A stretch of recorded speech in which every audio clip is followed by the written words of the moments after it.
Saludos mis amados, bienvenidos un día más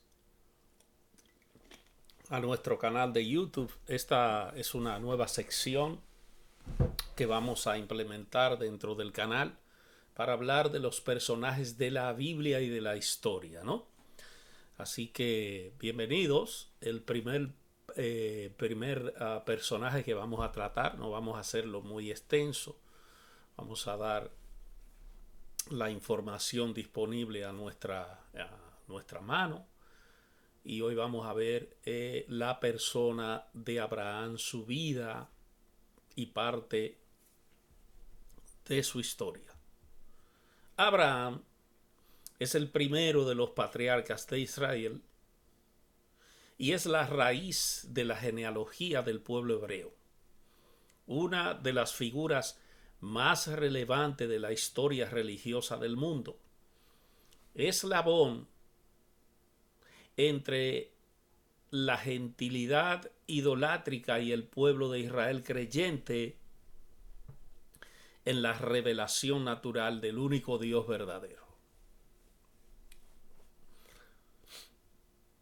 El nombre Abraham parece responder al acádico Abarama de Abú, padre y rama o Raam, de la forma verbal Ram, amar, el que ama a su padre. Esta palabra, en efecto, se encuentra como nombre personal en la literatura acádica de la tercera dinastía de Ur de los caldeos. Según algunos autores, el sentido etimológico de este nombre, Abirán, puede ser el de el padre elevado, es decir, el de noble linaje, aunque también podría ser un nombre teofórico. El Padre Dios es excelso. El relato de Génesis capítulo 17, los versos 5 y 6, recoge el cambio de nombre del patriarca, porque no poseía la H, y cuando Dios le hace el cambio de nombre, pues va a cambiar de Abraham en Abraham, sea padre de multitudes, que tiene lugar cuando Yahweh le ofrece la alianza. Ese cambio refleja la elección que de él ha hecho nuestro Dios. Abraham también se le llama en Génesis 14:13 el hebreo, para una etimología incierta de este nombre, Hebreos 1. Los datos sobre la vida de Abraham se encuentran principalmente en Génesis, de los capítulos del 11 al 25. Y queremos hacer un pequeño resumen de lo que la Biblia habla del patriarca, del papel de Abraham en estos versículos. El Génesis hace una alianza con Abraham y su familia, con los arameos habitantes de la Baja Mesopotamia, en el año 2000 antes de Cristo. Nació en Ur, en Caldea, en el 2100 antes de Cristo. Ahora hay otras cronologías que dicen que fue en 1900 antes de Cristo. Pero vamos a basarnos en lo que dice la Biblia. Él era de una familia idolátrica. La familia de Abraham abandonó probablemente a Ur de los Caldeos durante las revueltas ocurridas a la caída de la tercera dinastía y se trasladó a Aram, hacia el norte. Y allí, al morir su padre, Taré, recibe el llamado de Dios, la revelación de Dios. Sal de tu tierra y de tu parentela para la tierra que yo te indicaré. Yo te haré un gran pueblo, te haré una gran nación, y serán bendecidas en ti todas las naciones o familias de la tierra. Génesis capítulo 12. Entonces, Abraham entra a Canaán, la región que había sido indicada a él por el Padre, ¿no? Por Dios. Él entró con Sara, con Lot y con todos sus siervos y rebaño en el capítulo 14, verso 14 del libro de Génesis. Él fija su residencia en Siquén, en los alrededores de Siquén, bajando de Betel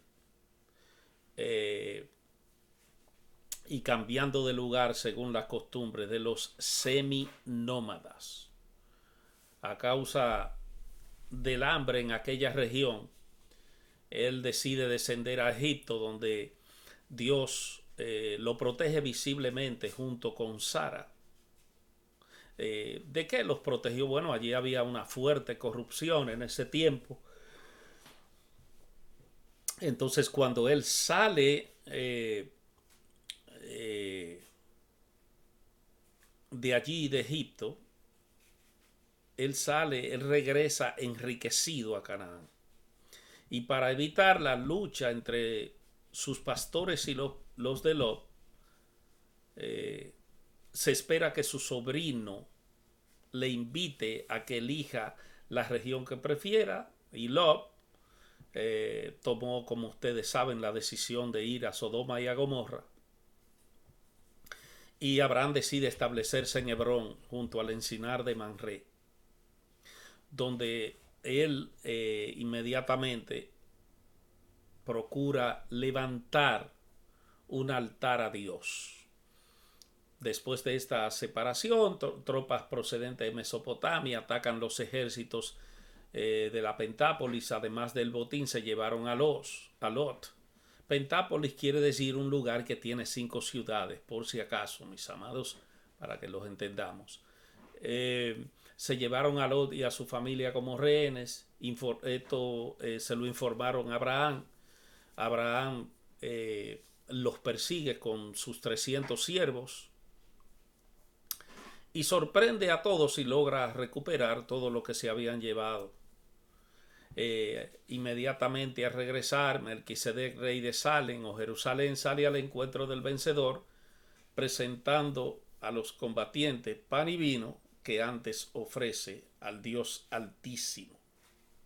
Ahora, Dios hace una renovación de Abraham y sus promesas hacia él, ¿no? Porque le promete la tierra de Canaán, le promete descendencia numerosa, y etcétera, muchas cosas. Pero una cosa es que Sara era estéril y no tenía hijos de Abraham, ¿no?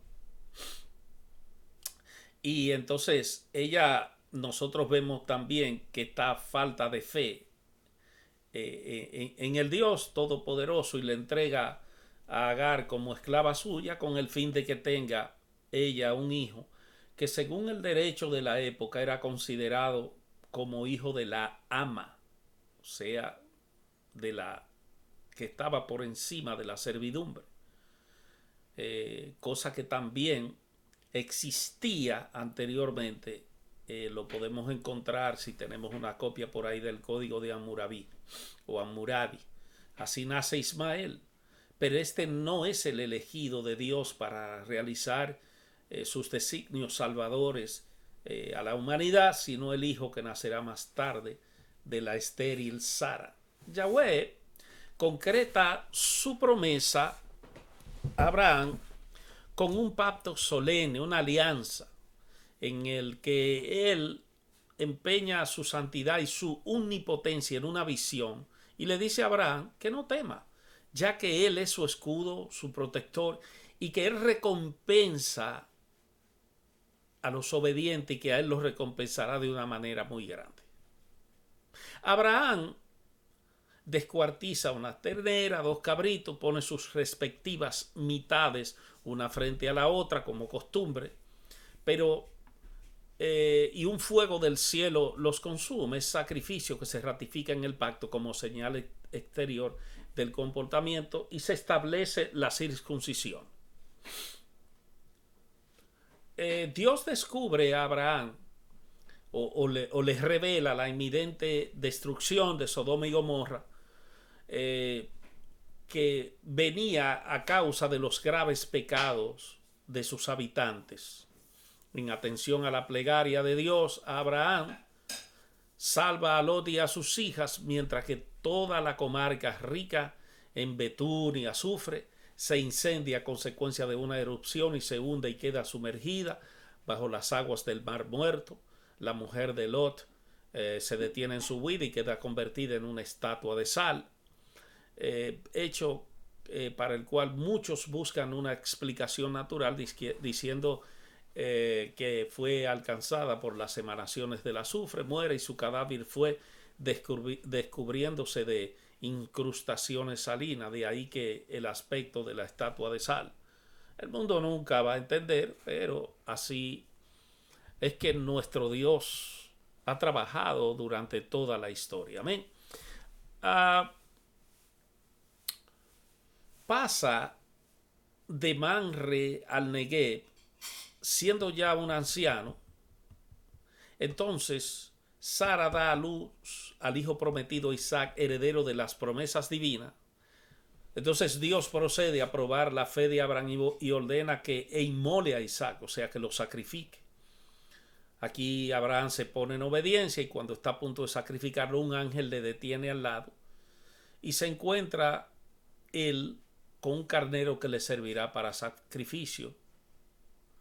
Y él dice: ahora he visto que en verdad temes a Dios, pues por mí no has perdonado a tu hijo, a tu unigénito.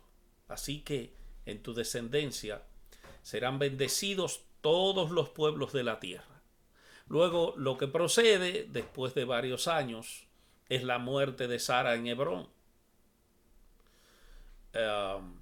Y Abraham la sepulta en la cueva o caverna de Macpela, que a tal fin él compra de los hijos de Ge, dueños del lugar, y después envía a su siervo Eliezer a Harán para buscar una mujer de entre los parientes de Isaac, y se casa luego con Cetura, de la que le nacieron los padres de varias tribus nómadas y seminómadas que habitaban el sur de Palestina. Finalmente murió a los 175 años, una cifra que podría ser simbólica, pero los años bíblicos son años bíblicos. Y sus hijos Isaac e Ismael le entierran junto a Sara en la misma gruta o cueva de Macpela.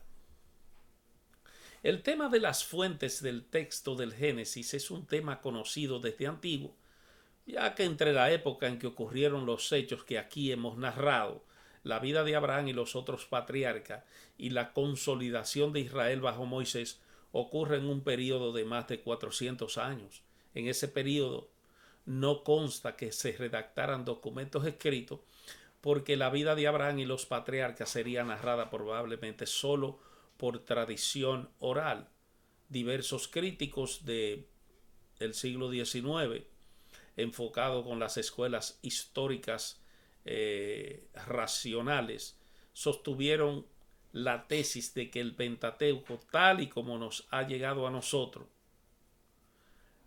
no habría alcanzado su seda definitiva en tiempos de Moisés, como se pensaba racionalmente, sino en época posterior, hasta la cual ha continuado perviviendo con tradiciones orales, en parte escritas, que habrían sido luego unidas.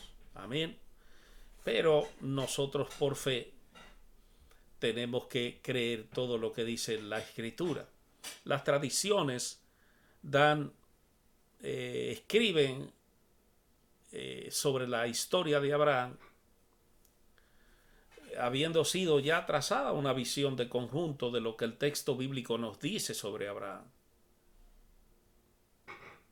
Podríamos ver un poco de esto señalándolo, asumiendo la teoría de las tradiciones, que puede atribuirse a cada una de ellas. Se debe advertir previamente que en todo ello hay mucho de suposición y que sobre numerosos puntos hay discrepancias entre los autores.